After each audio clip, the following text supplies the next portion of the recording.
Merci tout d'abord de nous avoir attribué ce prix et à travers nous de l'avoir décerné à celles et ceux qui, aujourd'hui comme hier, ont lutté et continuent de lutter pied à pied dans ce Cotentin colonisé par le nucléaire, C'est une petite civil et répétition. militaire. On n'a jamais Dans cette autant entendu la voix univers de Paulette dans lequel Anger. nous vivons, Il a fallu ce ce prix qu'il territoire s'apprête à à quelques recevoir dizaines de ensemble kilomètres de pour distance, constater que son militant un de mari arsenal militaire de est plus construction de que sous-marins bien nucléaires à accompagné. Cherbourg. Pas du tout mise dans l'ombre, non, non, non, pas du tout. Je suis plutôt dans les dossiers. De toute façon, j'ai fait le secrétariat du CRILAN pendant 40 années, ce qui est quand même quelque chose.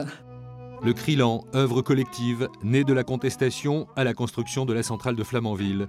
Ils n'ont rien empêché, mais jamais ils n'ont lâché. Et toute leur vie en a été changée. J'ai en souvenir particulièrement les années, entre les années 85 90, où finalement il y avait un peu une traversée du désert du mouvement antinucléaire qui finalement était très absent. Eh ben, il y en avait deux qui étaient tout le temps là, c'était Didier et Paulette Anger. Alors, mouche du coche ou empêcheurs de nucléariser à tout va.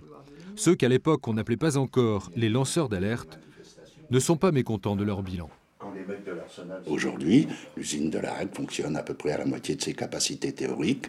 La ligne très haute tension qui était prévue pour 400 000 volts ne fait que 90 000. Flamanville, pour l'instant, il n'y a encore que 2 réacteurs, même s'il y en a un troisième en construction, alors qu'il y en avait 4 de prévus. Donc la lutte n'est pas inutile. Avec en prime de nouvelles recrues depuis qu'ils ont passé la main. Le CRILAN, effectivement, a encore aujourd'hui toujours autant de militants, hein, sinon plus, qu'il en avait donc il y a 10 ou 15 ans, ou 20 ans même. Hein. Et les voilà qui s'apprêtent à aller chercher leur récompense à Salzbourg, en Autriche, un pays qui ne résiste pas à tout, mais qui, comme eux, a toujours dit non au nucléaire.